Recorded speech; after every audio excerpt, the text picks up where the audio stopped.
Yeah. I gotta go unlock my truck.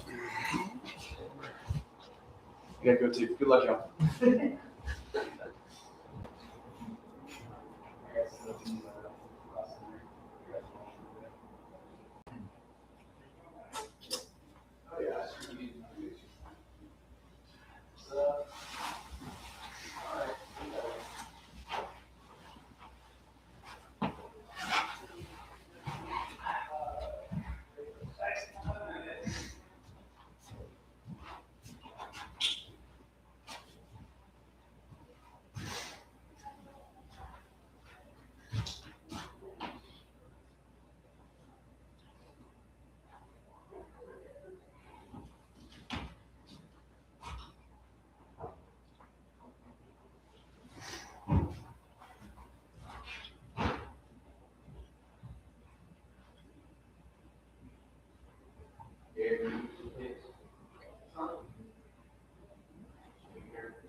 Morning, Samuel. Good morning.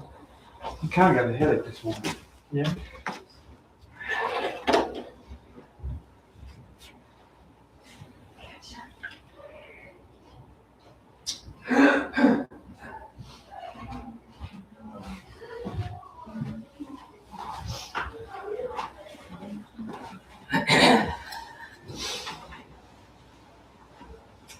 Hey, London, we need to put Brody on the prayer list. He had a significant injury this morning. I sure did, buddy.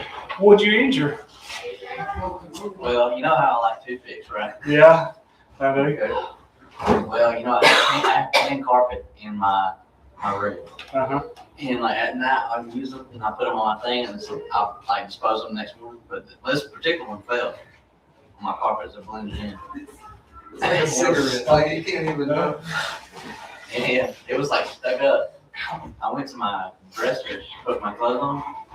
That thing went at least 3/8 of an inch inside the bottom of my foot. I knew that's where I was headed. Oh, buddy. Splinters all over. It's all out of that foot. All that stuff on it, like on my mouth, and I'm like, I'm so mad.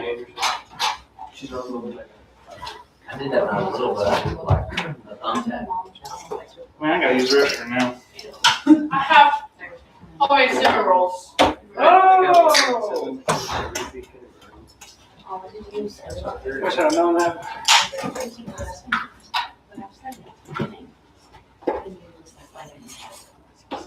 That is a weird sensation though. It's like watch something being pulled out of your foot and you just keep pulling, keep pulling, keep pulling.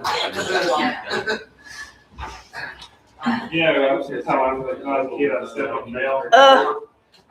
It was crazy. I saw the nail on my head, and I was like, "Hey, don't step on that nail." And I stepped on it anyway, right? But it was bent like this, right? So it went like that.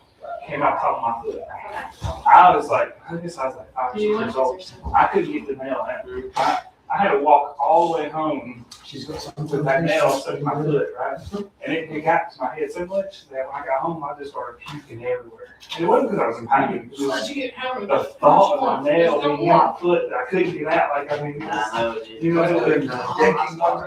got down on my knees and I had a nail go in. You just couldn't between resist. my- So, I'm gonna be good. Right there. I'm gonna start later. Yeah, Talking about you're gonna start tomorrow. Get lightheaded. That's still warm. That makes Pull that it out. feel good. It is just, it's just like I can't straighten my leg, but it's like, ugh. Yeah. Big day, I said that one time they were shooting the smaller brad nails with their kind of brad nails and shooting with a gun. And my brother missed. And I think he hit off that wood. It went, but it did go in his head. It's the skin of his head, right? But it put a big old cut across his head. It just like, man, well, what's that? See her sometimes. You just see her at that house that's right by the track. So you go over when you're going toward. I was gonna use her for nothing. I feel like that. We need a restroom in here, don't And the microwave. Yeah. Not always just put a pole, just slide downstairs. we? Elevator, perhaps? Cinnamon roll. You should just plate them and just forcefully hand it off. Yeah, exactly. Yeah, bring 'em up. Well.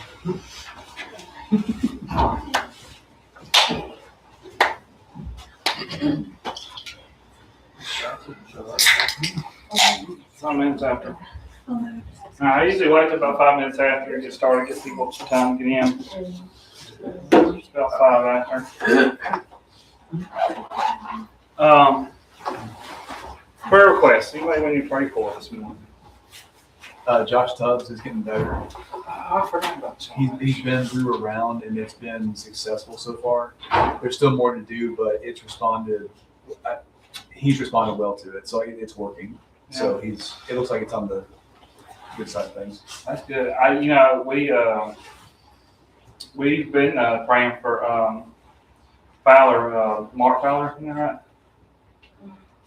I think that's right. I got this, Mari's boy. He's got 2. I think I always get them confused.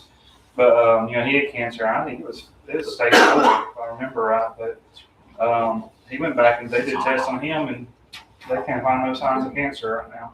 But he did a lot. I mean, he went up to Boston, and he's Going through a lot without her.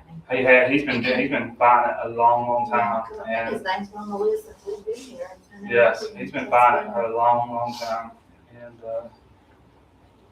like I said, like about a month ago or so, he got some good news that no signs. So I know it's interesting. I think he did some experimental chemo and stuff. So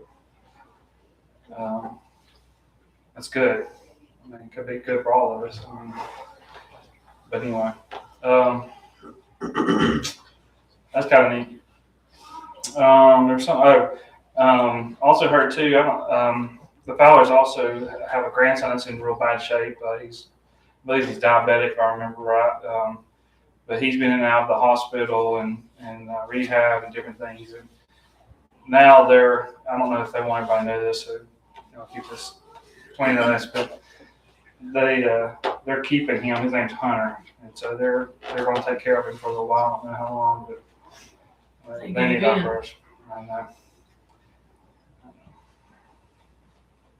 that's a rough situation. They're gonna need strength, and they're gonna need a lot. So I hope we pray for them. We need to pray for Kim Brasher, but we did see that she's here this morning. That's good.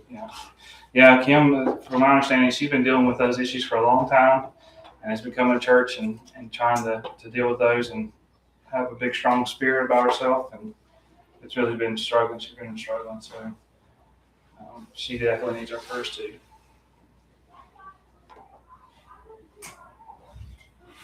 Anything else? My neighbor, her name is Tracy, she lost her son this last week to drugs. And so How old is he? he was in his 20s, I believe, and she already has custody of the little girl. But she lost her husband just a few years ago. But Man. she's struggling. You want to say her name or? Her name's Tracy. We're supposed to leave, Bert and I, we're taking him to Belgium.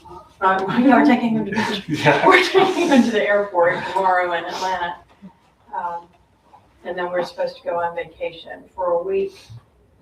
And Bert just had to drop us off at the door because he's starting to feel a lump in his throat, like he might be sick. So he had Oh to no. basically run home. So who can we go? But he'll go, whether we go or not. Well, we don't want I was wondering when you were gonna leave.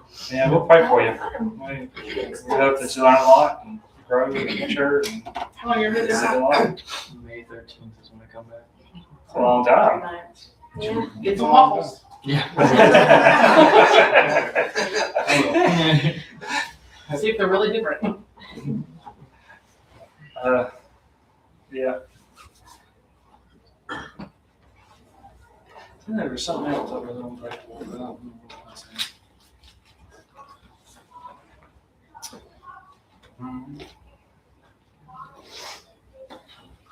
Robo, will you pray for us? Yeah, we'll wait. We'll ask him real quick. Dax, any prayer requests real quick? Prayer requests, Leah? We'll put your mom on there. Yeah. Oh, yeah, I was going to say, Brandon. Bailey and Emery got a really long day today. They got a lot going on. So, would you pray for them? They got a whole lot. With luncheon, and then they got to go to Bible Bowl. And the widows and widowers on there. Yeah, we're luncheon today. So. I think they're going to have 22 today. Not counting kids. I hope somebody else made some other ones. That's what I'm thinking. My mom made one. So, Okay. yeah, so we got, yeah. So what? 3 on the list? That's 4. We needed 2 more, but I don't know. And I told him we needed 2 more, so at least your mom made one. So Yeah. How's Jenny's mom? Gino's good. She's getting better. Her walking, she's not dragging her foot as much, and she's a little bit more conscious. It's just a little at a time, you know. She still can't remember stuff. It's funny because she's sleeping in my daughter's room, and my daughter has Alexa, and so she tells me to turn on the TV and turn on the lights and do all this stuff. And so we'll go in and turn on the lights, and like she can't remember Alexa's name, so she sits there and with the light on because she can't remember Alexa's name. And so I was like, maybe you should write it down, you know. So she has trouble recalling things. She asked us yesterday if we were going to a place, and she goes, "Did y'all go to that place?" And we're like, you know, we're trying to help her try to remember and make her recall things, but she's like, I don't remember what it was. And Amber goes, well, what did it have to do with? And she goes, celebration of death? And she's like, yes, we went to the funeral. And so it's and so She's trying. she's trying.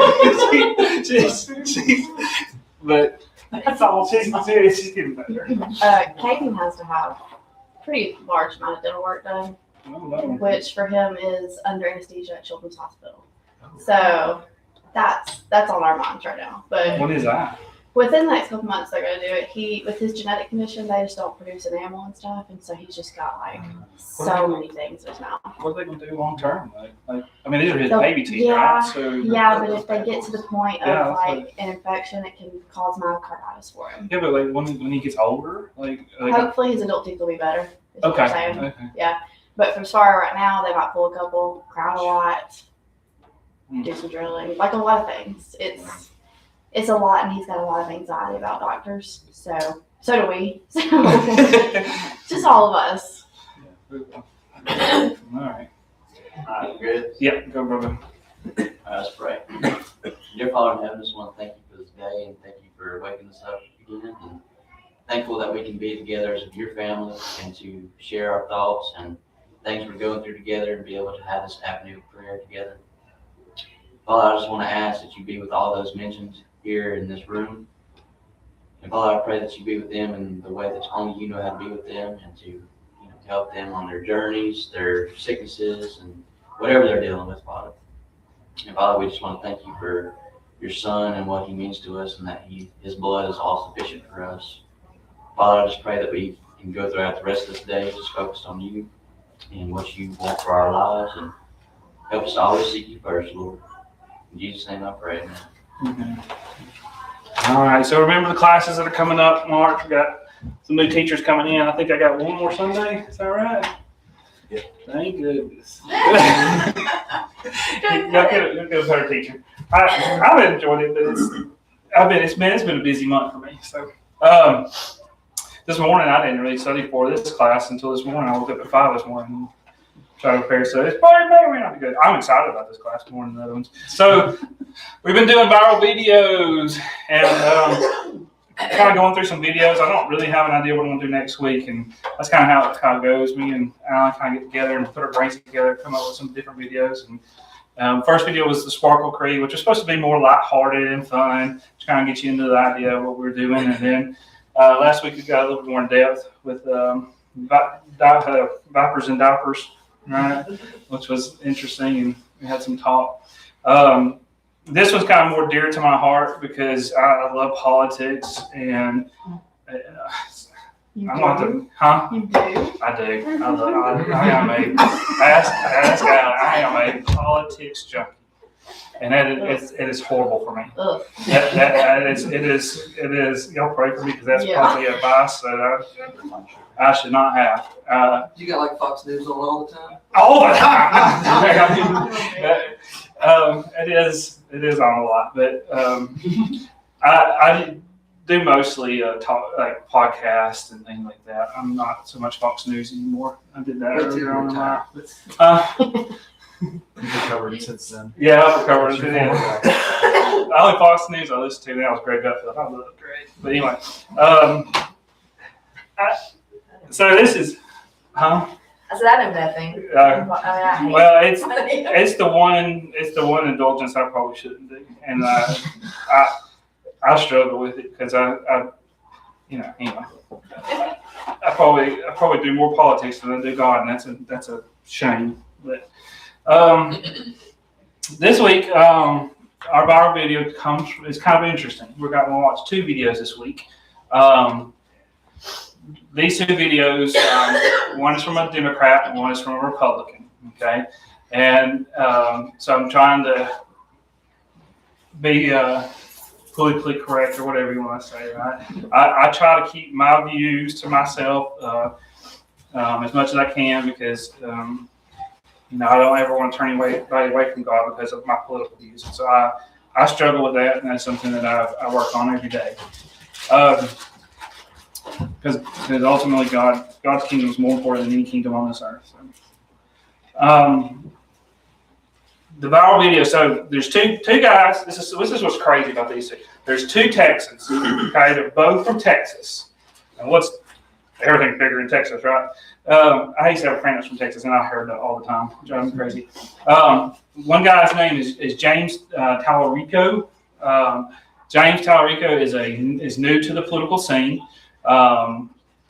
He is relatively new. I mean, he's really starting to get pushed. He's very polished. He's very good looking. He's very fits the bill. He was a theater major in college, and so he's got that theatrical aspect of it. He is the Democrat we're going to look at today.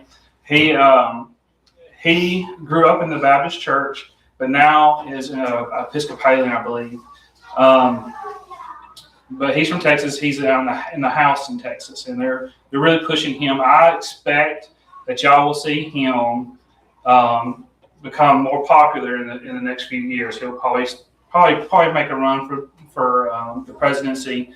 I couldn't remember the guy's name. It was like Bino or something. I know that's not right. Bezo or something, but he was from Texas, and he was a young guy, and he was really tall and handsome, good looking, but he made a push. O'Rourke, that was it. O'Rourke. That was it. This guy's similar in fashion. The thing that's interesting about this guy versus O'Rourke is James uses the Bible to push his views, and we'll get to that. And he has some really good arguments. Well, anyway, and then of course the second guy, he's from Texas also. He is Ted Cruz. Yeah, everybody probably knows Ted Cruz. Ted Cruz has been around a long time. I bet he's been in political theater for 20 years. He ran for president back when Trump was running for president. He's just been around a long, long time. And so we're going to look at some of the things he says too. Ted Cruz grew up Baptist. So you have two Texans, two Baptists. Ted Cruz still is Baptist, Baptist-ish, and so that's kind of where we're at. It's kind of neat because you have two on two different sides, one Democrat, one Republican. Basically, don't care for each other, and they both grew up in the exact same place, exact same religion. It's just interesting. All right, so kind of interesting. Anyway, so kind of get to it. We're going to look at James's. We're going to look at their biblical stance, and we're going to kind of breeze through those because that's not really what I want to discuss. But we're going to look at their biblical views. And both of them make biblical arguments, but both of them are wrong. Okay? In my opinion. So that was my goal. Okay? My goal was, and I'm going to show you. Just a heads up. Yeah, heads up. But that's not really what I want to focus on. We will look at it, but that's not what I wanted to focus on. So anyway, all right. James, oh man, you get a chance, look at his videos. He's got some wow. Anyway, he's got some wild videos, but anyway.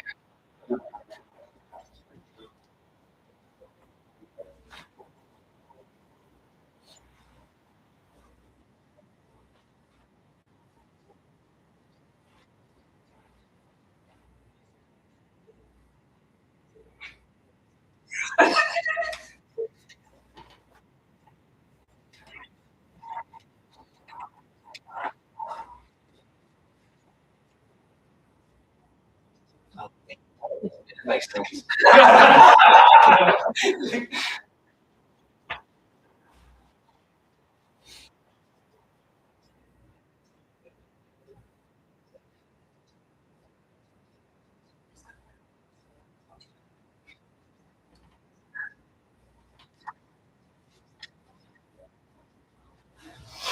All right, so his doctrine that he really pushes here is that if you love God and you love your neighbor, that you won't push your religious thoughts down the throats of other religions like the Muslims, the Jews, the whoever, right? And he uses Matthew 22, 34 through 39. That's the verse that he's pulling from, right? Where God or Christ talks about, love your God with all your heart, That's in Matthew 22, 34 through 39, Mark 12, 30, and 31. And so that's the verse that he's using. Okay, but then he says, because you love your neighbor, you shouldn't push those on the other religious people. What's wrong with that? Show any love. Do what? That doesn't show any love. You're not showing love at all. That's a good point. I didn't even think about that, but that's a really good point. He's ignoring. Why are you not showing any love? Because you're letting them stay condemned. You're not telling them the truth. You're not doing like you're supposed to and edifying your brother. That's a good point. I didn't even think about that, and that should have been the most obvious. Well, he's ignoring the fact that basically everything in the New Testament, aside from the Gospels, is the apostles and other disciples going and converting the pagan world to Christianity. That's exactly right. Right. Like the Great Commission, right? I mean, like, What we're commanded by our religion to go to other religions and bring them to ours. But except for the Muslims. Who's left? Right, so Mark 16:16's out the door. Don't count, right? I mean, right? But to play devil's advocate, he says pushing. He does. Right? And He so does. and he leads into Christian nationalism. So he may actually be talking not about engaging in the spread of the gospel or trying to convince somebody, but in passing laws that are Christian in nature, which is a whole different discussion. It is. And I'm going to have to say, if you watch any of his other videos, that's probably not what he is. I mean, that's probably not what he's trying to say. But you're right. I mean, that's an accurate statement. And so well, so then he's not even doing the very thing that he's arguing doing, because he's on national television using scripture to defend his position. Mm-hmm. So that's his views on everybody. Yeah. There's other verses, 1 Corinthians 1:17, Romans 1:16, about going out and teaching the gospel. We don't have to read this. We know that's the overwhelming thought. Any other thoughts on this? Just curious. Maybe something I didn't think about, because I didn't. You mentioned his other policies, and it like just from this one, if you just took that at face value and didn't see the other ones, you'd be like, yeah, it's reasonable. But he also will go on to say, and I know you wanted to avoid, but he also will go on to say, hey, abortion should be a right because God asked Mary's consent. Yes, that's the other one You're that like, y'all have to watch. You have to go out and watch. He says that abortion's okay if you don't get consent, right? Like that's like it's wild, right? I mean, it's really out there. Yeah, but to Gary's point, he's still going to use the Bible. Mm-hmm. Oh yeah, he does. To push an agenda that so it's like, well. And he knows the Bible to some degree. I mean, he grew up in the Baptist church. It's interesting because he's very polished and very good looking. I'm telling you, he will be. He's going to be one of the upcoming. He knows the Bible. He knows enough. Well, and that's what's sad is he knows enough to fool probably a large majority of this country, right? I mean, that statement. If you heard that statement, and even his consent, and he's got some on homosexuality. He's very articulate about the abortion, and then very it is entirely illogical. Yeah, very emphatic. If you don't know, you're like you saw this viral video and you have no clue. That's the point, right? We're going to get these viral videos out there so people can see it, so we can change the minds of people. And they have not studied anything, and they're like, "Oh, I never thought about that." Right?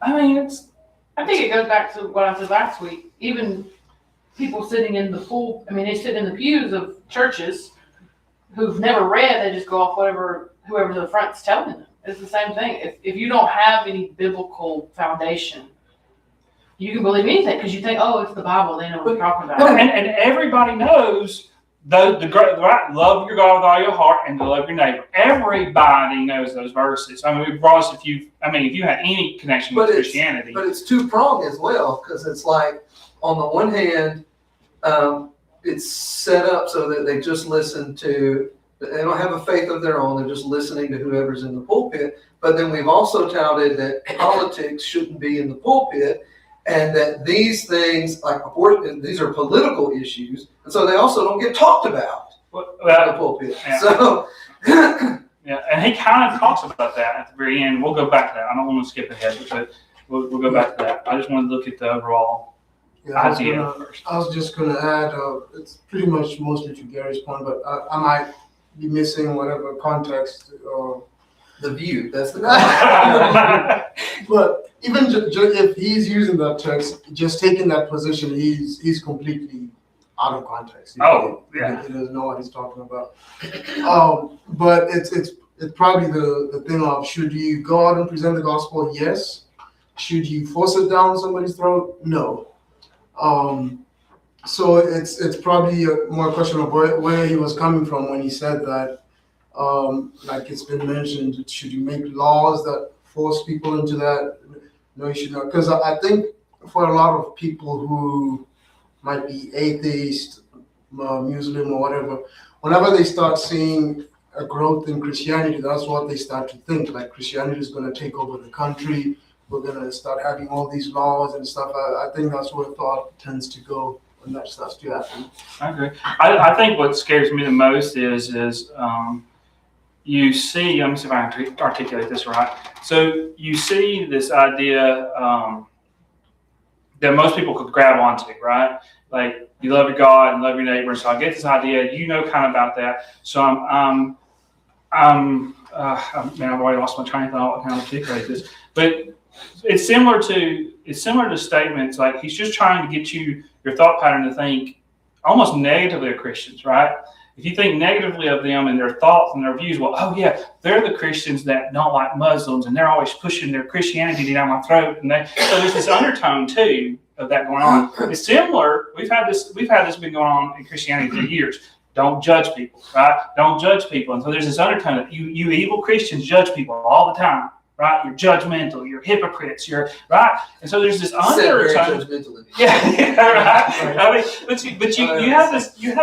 There's undertones that we that are being pushed to the rest of the world, and we're just kind of like sitting there going, yeah, okay, you know, and it's kind of sad, but it's like we don't even know how to argue those things because they're subtle. They're you know, like you couldn't call him out and go like, oh, he's just trying to make a dig on Christianity, or you know, you're like, oh no, he didn't. He said love God and love your neighbor, and like he used the Bible. Like I mean, there's these subtle undertones that are coming from some of this that we don't pick up, but I think they're really happening. Well, they're not always wrong. I mean, there are a lot of Christians that are judgmental and. No, you're right. Because again, cut your head off. Yeah, that's right. But again, and that's what I always say. People always like, well, you shouldn't use. I lost the word. When you group of people, a bunch of people together, stereotypes, right? You shouldn't use stereotypes. Right. Well, a stereotype's a stereotype because there's a reason. It's not. I mean, they just don't happen because somebody made it up, right? I mean, a stereotype has a reason. I'm not saying that they're accurate and they're right and it applies to you. I'm just saying there's a reason. There's a reason we have stereotypes. And so you're right. There is the stereotype that Christians are judgmental. They're mean. They you know whatever. All right. I mean, it only takes one to spoil a whole group. Whether there could be 50 in there that are doing right, but it takes one person just to make everybody think they're all bad. When you have a religion filled with nothing but casual members, it just takes one bad, zealous one to ruin everybody else's. If everybody was as zealous as that person, but correctly, it'd be a lot harder for them to stain the name of Christianity. Well, and I think, but I agree with that. But too, they don't define what they mean by judge. That's right. They don't define what they mean by love. So. And not only that, like you. I forgot. Sorry. No, you're right. More important question. If you were invited onto The View to defend Christianity, would you? I'd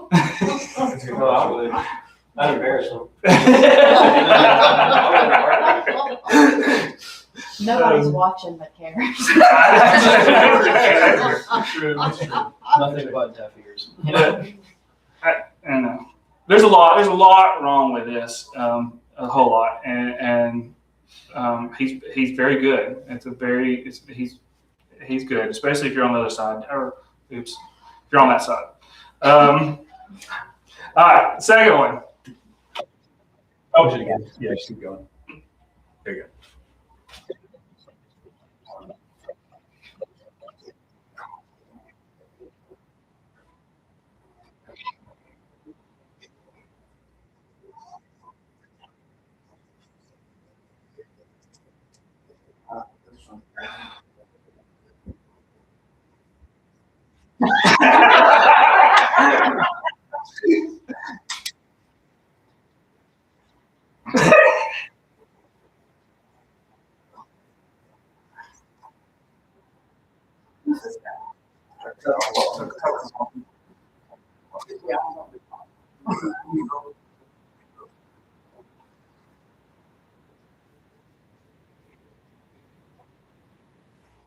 Oh, that's a good. Hey, Ted, Carlson is asking. no, Tucker Carlson, he throws punches. I don't like. What's his religious background? Tucker Carlson or Ted Cruz?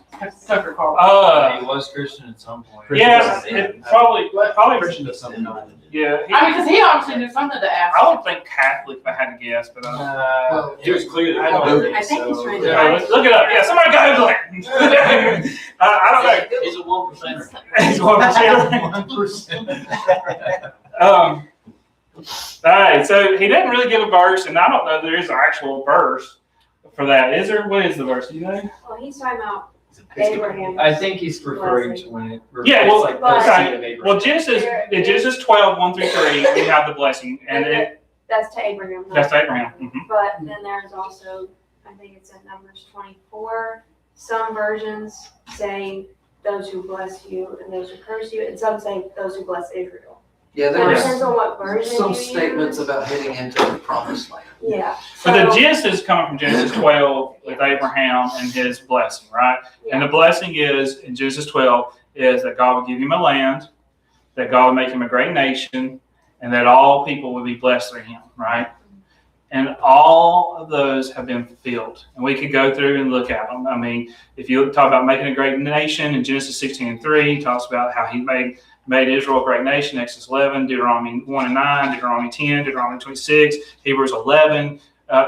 So God's said multiple times in the Bible, mostly in the Old Testament, I have already made you a great nation. He told him he'd give him a land. He said, I'll give you land, Canaan. That's it. And in Joshua 21, he finally gets the land of Canaan. It talks about blessing all people. What does that mean? How is Abraham blessing all people? How does his seed bless all people? Well, Jesus. Paul makes that Jesus. position in Galatians. Yes. Yeah, it's Jesus, and that's the idea. So if you look at Galatians 3, that's where Galatians talks about. It's also in Acts 3, 24 through 26, how all nations were blessed through Christ. The interesting thing is we don't ever talk about when people talk about this, though, is God also puts kind of a caveat on the blessing, right? As long as they do what? Yeah, as long as you follow me, I'm going to bless you. Which that doesn't have anything to do with his argument, but he already gave them every blessing. All the blessings have been doled out. He said he's doled them out. But on top of that, over and over and over, we've been talking about these kings and all. When they go bad, God takes it away from them. They go good, they go bad again, God takes it away from them. So it's over and over and over. As long as they stay faithful to God, he lets them have their land. But that again, that's on top of the argument that has already been given to them, right? All Abraham's blessings have been already passed out. What he's kind of ignoring, because what I'm assuming the verses that he might be vaguely referring to are ones where they're talking about Abraham's seed specifically. In Galatians 3 specifically, it also says that if you belong to Christ, then you are Abraham's seed. So the Jews in Israel and whatnot, who may have originally been Abraham's seed in terms of religion and in reference to God, they are no longer the blessed people necessarily. Who is the blessed people now? Christians. That's correct. Because they have left Christ and God, or they didn't follow Christ. Why is Ted Cruz? It's Abraham's faith. It's based on Yes. Abraham's faith. Yes. Yes, which is in what, Hebrews, right? Somewhere. Genesis 15:6, Galatians 36-14, Romans 1-4, all those. Man, you impress me all the time. So what? Why is he pushing this? So we've identified he's wrong. Okay, so we identified Democrat was wrong. We The identified other Republican was layer wrong. too is the current nation of Israel does not necessarily have its ties back to that nation of Israel. That's right. Like the temple was destroyed, the records were destroyed. There's no way to trace the lineage of any of those people the way that was required for the original nation. That's a typical argument over here. Yeah. He's compromised. That's all I'll say. Compromise. What's he trying to push? What is he pushing here? Unconditional support for a foreign nation. Yeah, but why? Why is he pushing it? Because he's a Jewish. No. That's true too, probably. That's probably true too. It's the Jews. Epstein file. You look, you about to say something. Why is he pushing this? Because he's taking a lot of money from AIPAC. What's his belief? What's He the believes belief? it's biblically based. Yeah, why? He says it's biblically based. I don't necessarily think he believes smart. Come on, because He thinks a that millennialist. the U.S. will be cursed if it is in conflict with Israel. Because he's a millennialist, and all the Jews have to go back to Jerusalem. They have to set up their kingdom. They have to look. There's a big overarching thought pattern going through his head that he's been taught his whole life. That a lot of these people have been taught their whole life that all that has to happen in order before the rapture comes, before the tribulation comes, before X, Y, Z. Right? Like all this is pushing that thought pattern that he's.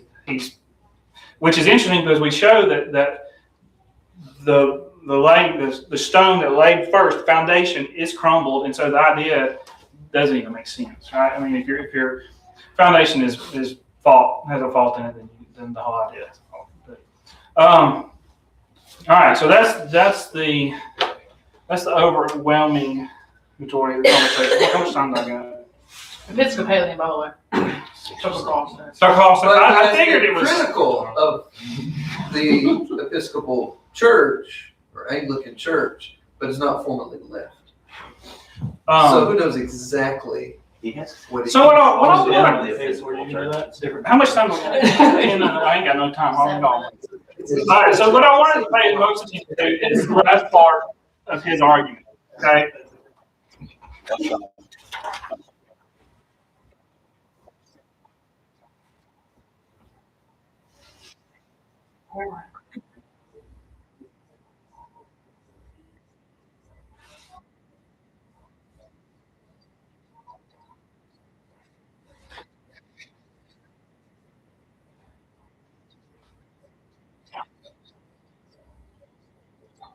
Okay.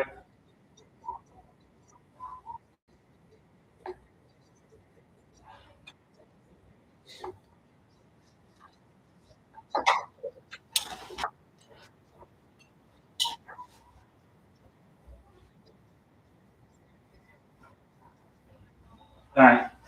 So the last part of his argument that I wanted to really kind of focus on is that when he says Christians being political, you lose your prophetic voice, is what he says. What does that mean? I didn't know we had one.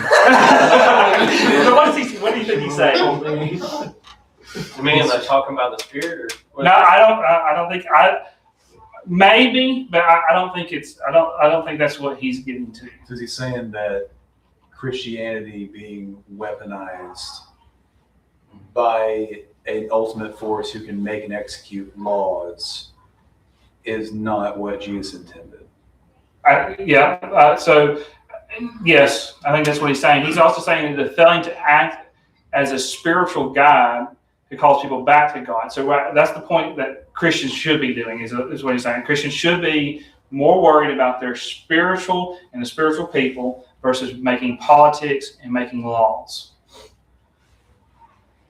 What say you? I think that laws are an inherently moral idea, and our morals are supposed to be based on our religion. And so I feel like it is impossible as a Christian to reasonably, completely separate the two in some regard. I'm not saying. I expect this argument to have two sides. I don't expect that we will all connect together on this. His biggest problem in that argument, okay, so regardless of how we feel about it now and looking at our culture as not being predominantly Christian, the nation was set up by people who were predominantly Christian. It is fundamental to the way that it has operated for 200 years.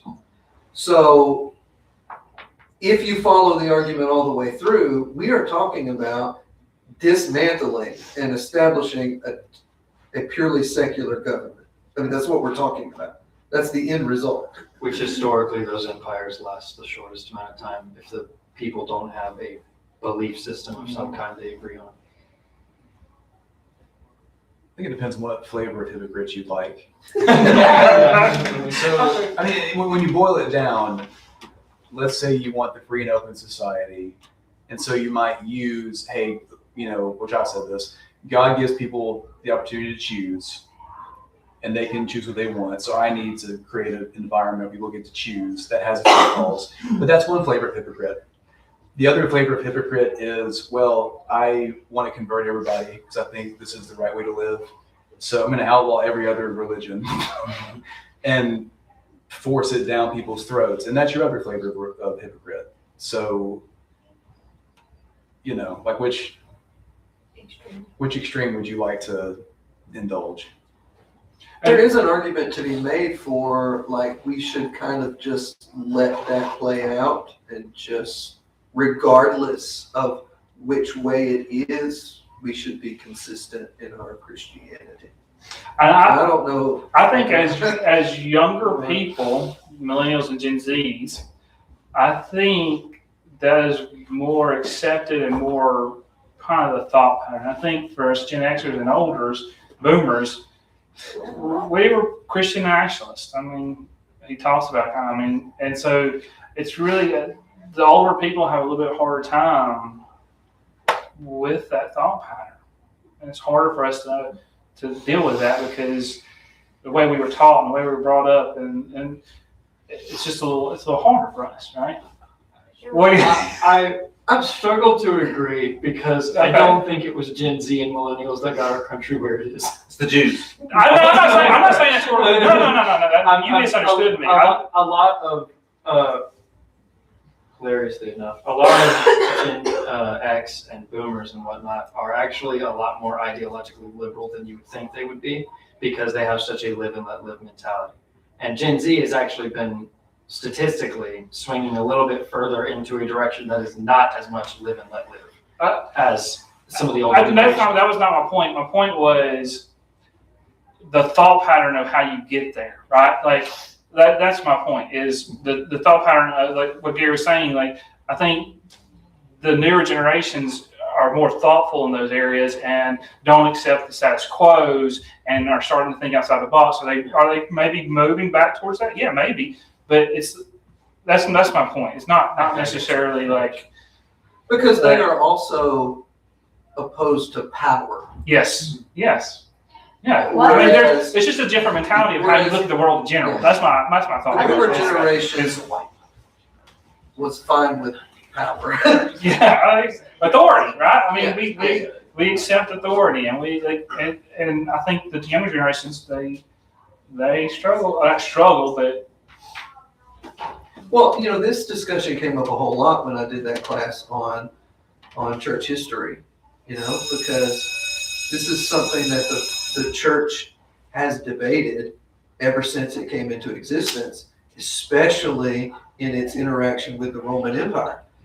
And there are huge positives in terms of liberty and freedom that came out of that debate with Constantine and the Roman Empire, but there are also significant problems because the church is not necessarily as strong and it's not growing as much as it was when it was persecuted and not favorable to government.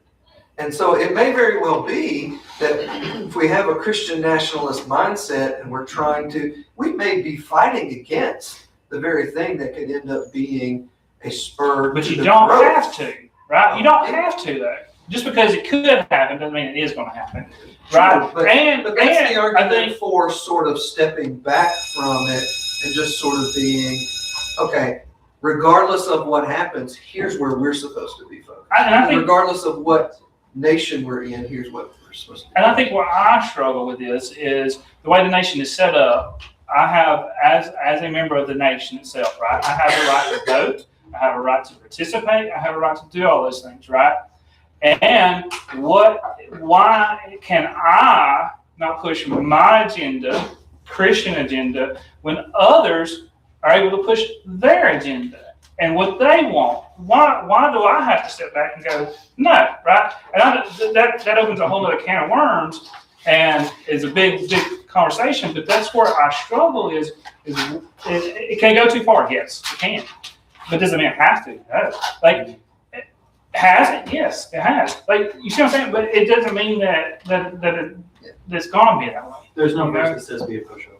Yeah, I mean, you know.